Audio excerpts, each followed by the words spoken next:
Hi everybody. Most of you know that I'm Linda, and I am here in our prayer house, and I want to share my testimony about the way that my kids came about. I It's been weighing on my heart for a long time now, and so I think that I've been like kind of putting it off, just been busy, and so.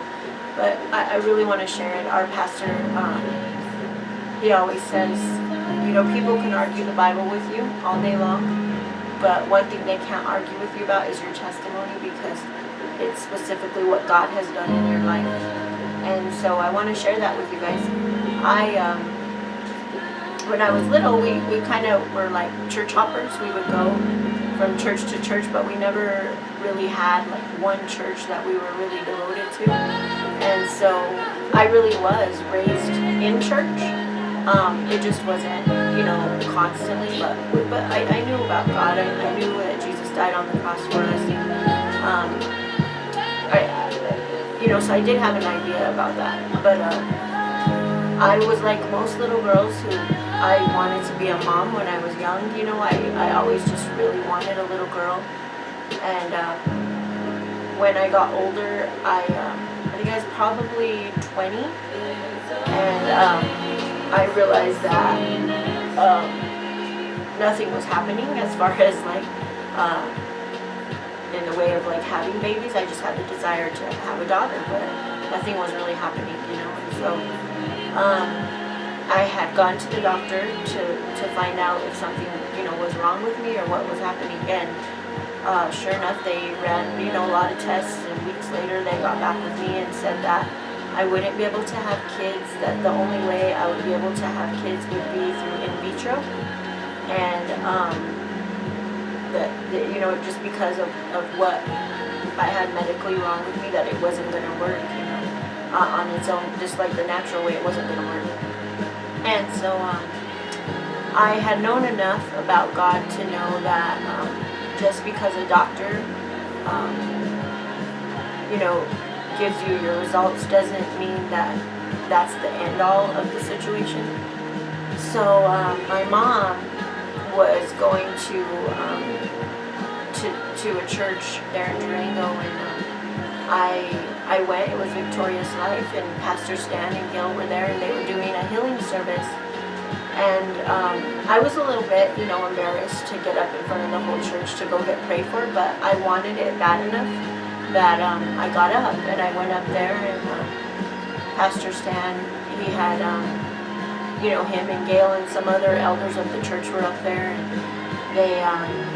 he just anointed my head with oil, and he prayed over me, and, and when he had put the oil and he placed his hands like on top of my head, I just felt so hot in my body. I felt it just like my temperature just rise and get hot.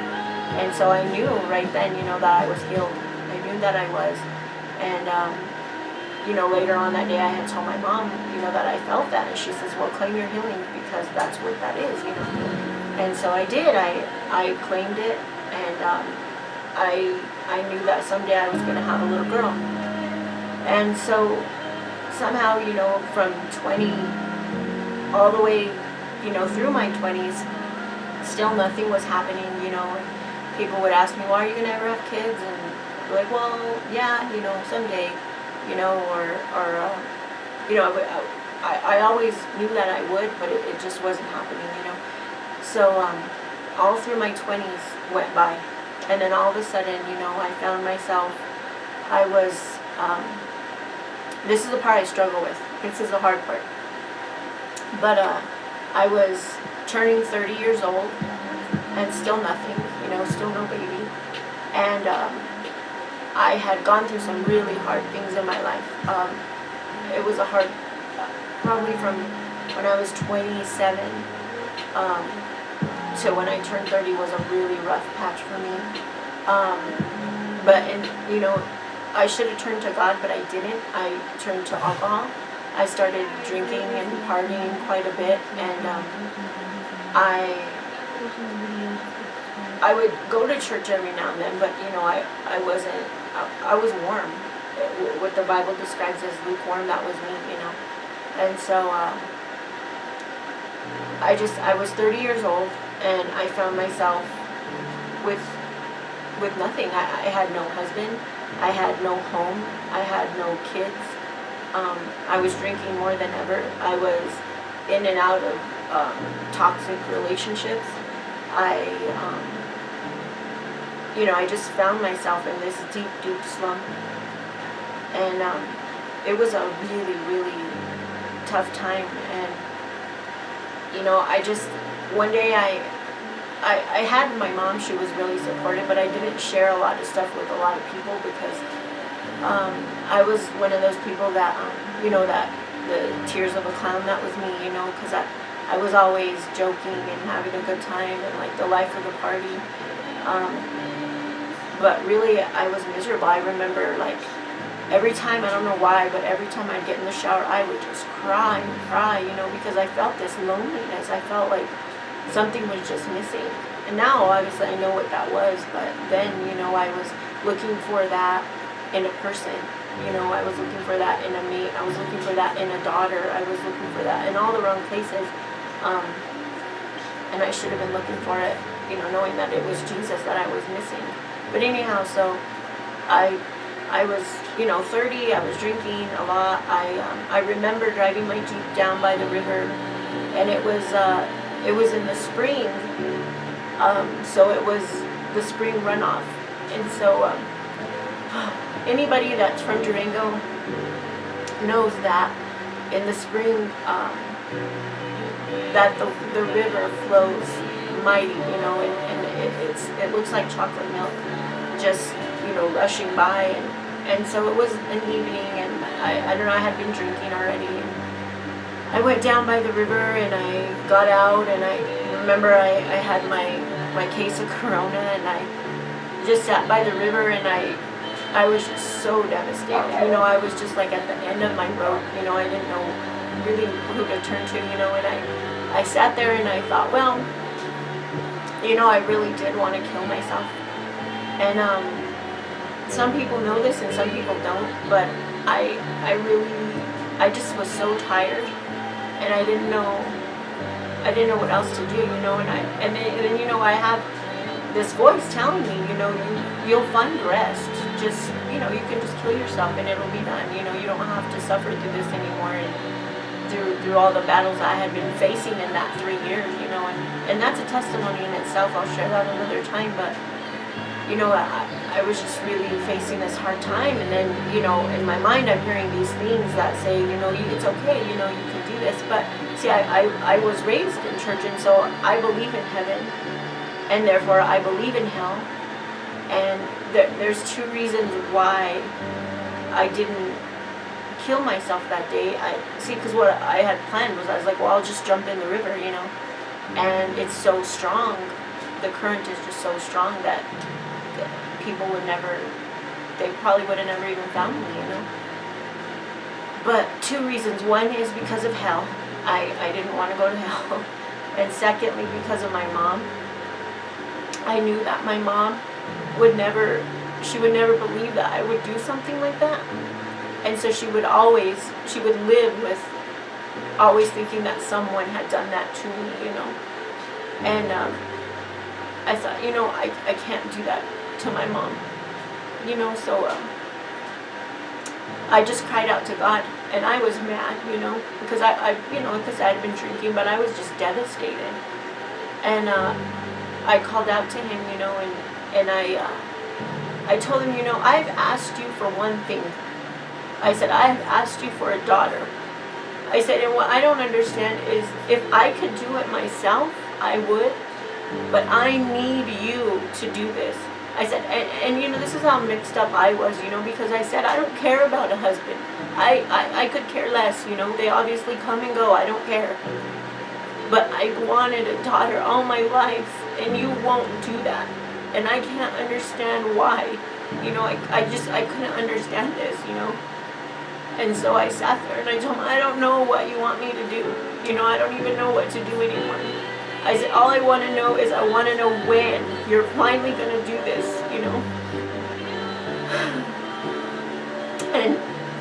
And as clear as I'm talking to you right now, he says May. And I remember I like stopped sobbing, and I was like sitting here, like I kind of looked around because it was already getting dark, and I was like, May? But I never heard anything again. All I heard was May. And so I was like, oh wow, I was excited. I was excited because you hear people say, like God talks to you through your thoughts and in your heart, and He does. But I audibly heard God, and He said May. And I was excited, you know what I mean? I dumped out the one beer that I had, and of course I grabbed the other ones to take along with me. But I got in the car and I drove back to my mom's house, because at this time I had moved back in with my mom. And so I drove back to her house, and I got down and I went in, and I had told her what had happened. And again, she says, you claim it. She says that God made you a promise in May, and you claimed that promise. So I was like, okay, so I was excited. I was like, yes, So I sat there thinking, and I was like, well, God said May, so I didn't know if May meant that I would get pregnant in May, or if it meant that I would have a baby, or get pregnant in August and have the baby in May. So you know how we're just carnal, and so I started thinking of all these things, And so at the time, mind you, I'm not in a steady relationship, at all. But I had just been just a complete mess, and so every single May and every single August that would roll around, I would always, I would think, this is it, this is the guy, and this is it, and this is going to be my daughter, and it wasn't. And, month after month and year after year kept going by, and still nothing. And I just didn't understand, I still knew that God was going to hold true to His promise, but I didn't know, like, what, when it was going to happen. And so I just kept partying, and I kept drinking, and I kept occasionally going to church when my mom would kind of guilt me into going, I would go. And so, and I always thought that, that because I was praying at night, that I was okay. I would pray before I went to bed, and I would pray for my food, but then I'm still going out, and I was still partying and living this crazy life, and it's crazy because the devil will tell you so many lies, and he'll make you believe that you're okay, but that's an okay lifestyle to live in. You know what it is? It isn't. It's not an okay lifestyle to live. But anyway, so the time just kept passing by, and then I was just in another bad relationship, and then finally one day I started messaging Jaime, and this relationship began to like flourish, and things began to turn around, and I actually found somebody that I had things in common with, and that, I just felt like I knew him, but we shared that in our last testimony, but I just felt like super close to him, like I knew him. Well, he had come to visit me. It was the second time he came to Durango, and we were sitting in my mom's living room, and God showed me this vision of him holding a baby on his chest, like laying down. Mind you, Jaime wasn't laying down, he was sitting on the couch, but God showed me a vision of Jaime just laying there, like almost taking a nap with this little baby. And I like almost started to cry, and I was like, God, this is the one, like finally this is the one, and I don't even think I shared that with Jaime right away. I did before Miana, but I don't think I shared it with him right away. But anyhow, so God had showed me that, and so I ended up, coming here, moving here, and God is just so awesome, because it was 5 months after moving here. I had gone to the doctor, and I had an ear infection, and so I went to Valley Wide, and the doctor had looked at my ear, and at this time it was May, and I wasn't feeling very good, just my ear was hurting, and so I gone, and the doctor asked me, could you be pregnant? And I sat there and I said, well, I don't know, probably not, but it's always a possibility, So the doctor says, well, we have to run a test so that before we start you on antibiotics. so he left the room to take the test, the pregnancy test, and I sat there thinking, and I was excited, and I was like, oh God, this is how I'm gonna find out, because it was May. So I was like, I'm gonna find out that I'm pregnant. He's gonna come back and say I am, and so I was just so excited, And so then he comes back into the room, and he tells me, well, I ran the test. He said, and you're not pregnant. And I was like, and I said in my mind right then and there, I said, well, it's okay, God. I said, because it's not May, but maybe it'll be in August, it's all right. And so, the doctor finished up with that visit and stuff, and I left, and like some time had passed by, I still just wasn't feeling good. And Jaime and I had just moved from Capuline to Alamosa, and I was just sick. And I told Jaime I don't feel good. He goes, well, it's because you're pregnant. And I was like, And I was like, mind you, this is like, it's in June. And so I was like, well, I don't know. I said, hopefully, I don't know. And so then I was at work one day, and one of the girls, she was like, well, you haven't been feeling good. Let's just take a test. And I told her, well, I don't have one. And she says, I'll go get one. And so she did. She went and she had brought a test from one of the other offices, because I was working at Valley White at this time. And so she brought one of the tests from the other offices, and she brought it, and I took the test, and it was positive. And so I was like, are you sure? What if you read it wrong? I don't know. What if you read it wrong? She goes, let's do it again. And so I did it again, and sure enough, there was the 2 lines, and they had one of the ladies that actually reads the test come and see it. She was like, you are pregnant. And I was like, I was in shock, I was so excited, and I asked my boss, I was like, can I leave so that I could go tell Jaime? And so she said, yeah. And so I left there, and I was going to Pepsi to tell him, and the whole way I was just, thanking God. I was like, God, thank you, thank you, thank you. And so I got to Pepsi, and I told Jaime, and you could tell he didn't really he didn't believe it. He was happy, but he was like, I don't know, it's early, maybe it could be a mistake, I don't know, he was excited, but he was still nervous, you could tell, and so it was just so exciting, because you see that I conceived Miana in May, and so all of our kids, May has just been such a significant month for us, because everything happens for us in May. Miana was conceived, and Sienna was, she was born a little bit early, so she was conceived sometime in May, and then Isaias, he was conceived in May. We got married in May. I did have a miscarriage, and that baby was in May, would have been born in May, and then Jaime's mom passed away in May. Like, everything for us is always surrounding around May.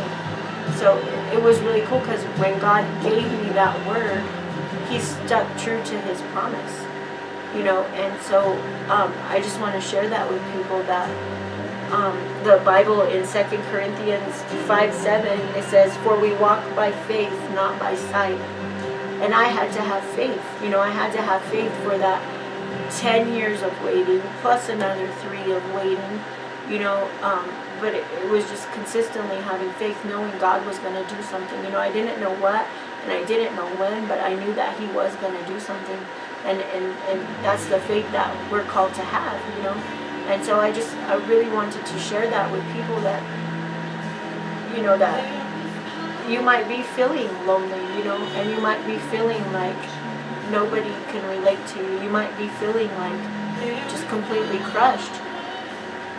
But the thing that you have to know is that Jesus Christ loves you, and he died for you. And you don't have to live like that. You don't have to live feeling that way. That all you have to do is cry out to him. Let him talk to you, Stay quiet for a while so that he can actually talk to you. And, from my testimony, that I wasn't living my life the way that I should have, but God was still there, because his word tells us that he loves us, and then he cleans us up. And he did it, despite the way that I was living my life, he still loved me, and he was still there every time I called out upon him, and he'll do that for you, because that's the God that we serve. He's that mighty of a God that he'll come to you when you call upon him. You know, he's not going to force himself on you, but he will come when you call him. So I guess really I just want to share that with you and share that there's hope, you know, that just because a doctor gave you a diagnosis, that's not it. You know, they're not the grand physician. God is the grand physician, you know, and go to him, take it to the throne, you know, and see what he has to say about it.